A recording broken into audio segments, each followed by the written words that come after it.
Hello everyone, I'm back. I know it's been a while, but I've been pretty busy. First of all, meet the new member of the house. This is Pebbles. Smile for the camera, Pebbles. See ya? Got another little kitty, so now we got two kitties. Sometimes if I set her up here, she'll sit. Sometimes she won't. Let's see. Yep. You know, Pebbles actually gets along great with my Dalmatian. They sit together, eat together, play together. You wouldn't think a dog and a cat could really get along so well, but they do. And I'm going to lean over just a hair. You can see Dee laying on the couch in the back. Well, she just lifted her head up to smile. Well, today's subject is something we've talked about in the past. School violence and the reasons. About a month ago, there was another school shooting. I think it was in Colorado. The boy drove by in a car and shot another boy with a rifle. Now, this video goes out to actually all the teachers, principals, and counselors in the United States. It's time to put a stop to this violence. It doesn't have to happen. And as I've mentioned in other videos, I was watching the news one night when a group of teachers and counselors were discussing the reasons for school violence. And they tried to say picking on was part of the reason.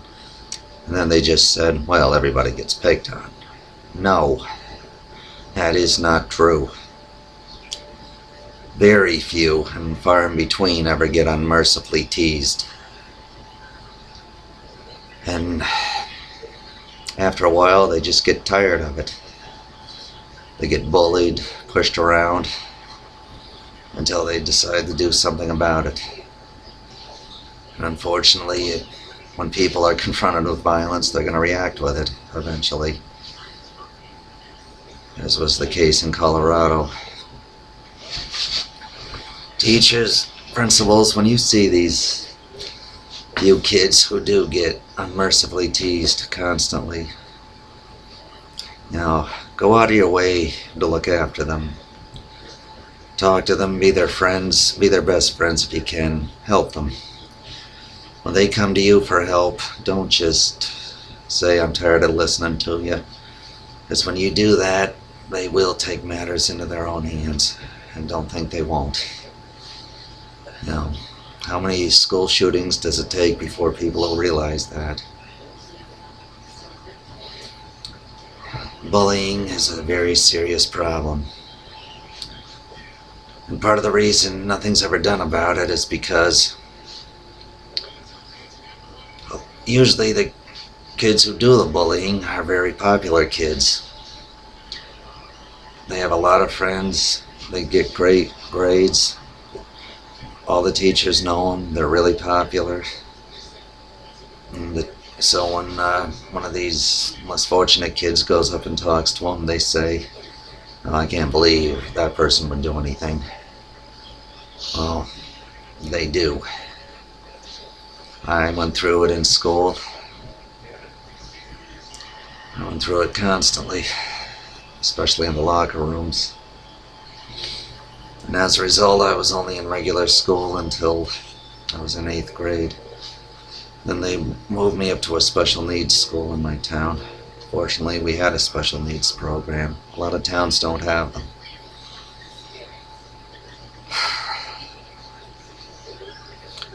You know, I never shot nobody or stabbed nobody, but I knew what it was like to want to, believe me. And a lot of these kids, you know, they don't have the strength to resist after a while. Teachers, principals, and counselors have all got to wake up and realize that teasing, kids getting picked on and bullied is the #1 cause of school shootings. And unless this problem is addressed directly, it's going to keep happening. It doesn't have to be this way. And when kids come up to you, listen to them. And even if the person they're telling you about is somebody popular, don't think that person, just because they're so well liked, they do so good, that they couldn't hurt somebody, because they can and they will. And when I was in school and I was being teased, the teachers used to tell me, well, when other people pick on you, that just makes them feel more superior, makes them feel better about themselves. No, it doesn't. Popular kids have enough self-esteem. They don't need more. They do it because they just enjoy hurting people.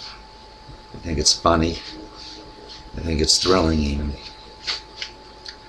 They don't think it's thrilling when kids come to school with guns, do they? It always seems to take that before kids get woke up.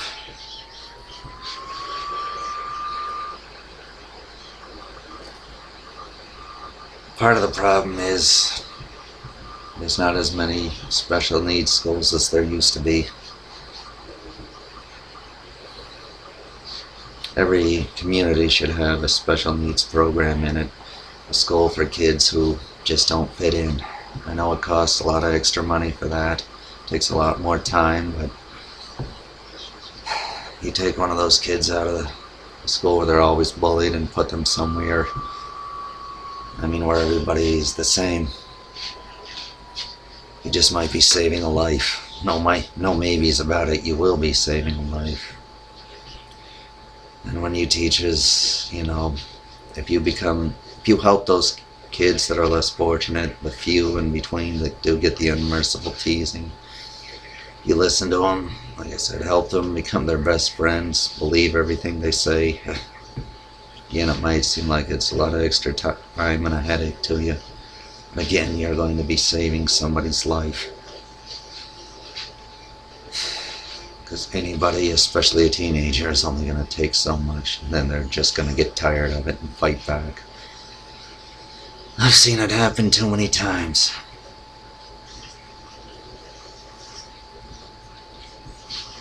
And another problem with bullying is a lot of times when kids are bullied, they come from broken homes. Their parents have been in trouble with the law all the time.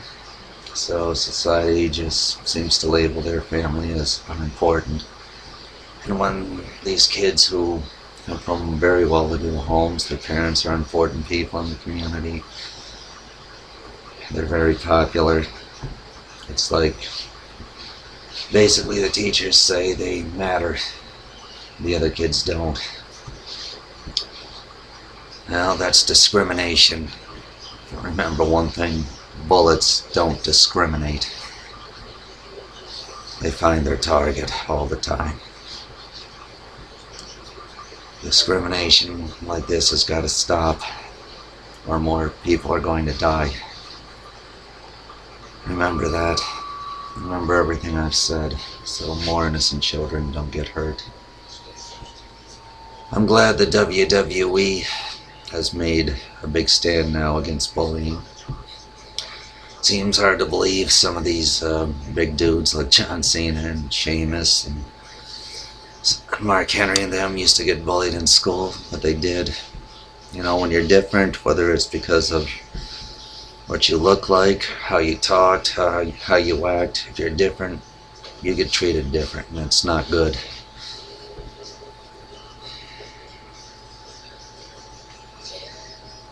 When I got older, I know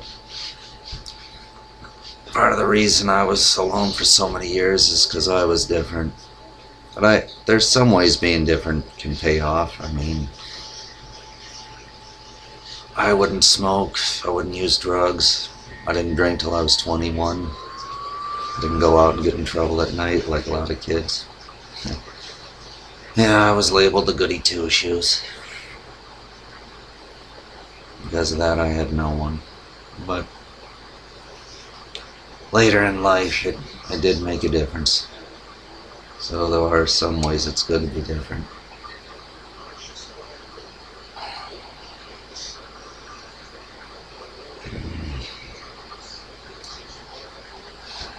A lot of these kids, when they're teenagers, they think it's cool to do all that stuff, and they prey on the people who don't.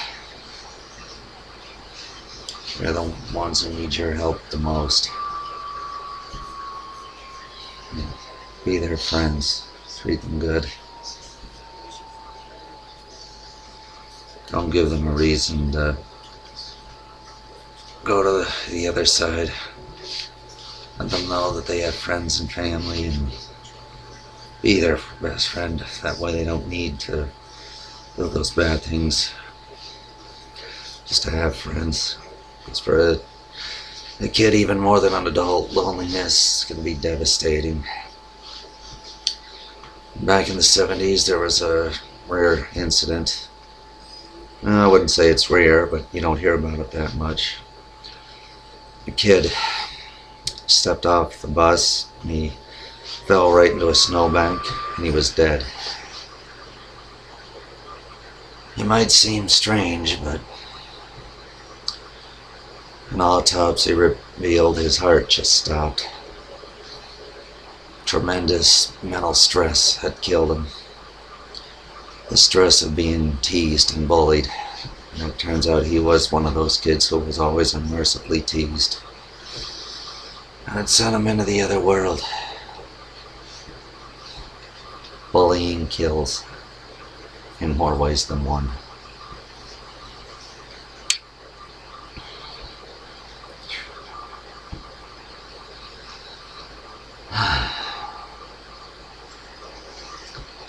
Well, I guess that's it for now. I'll be back to talk again soon.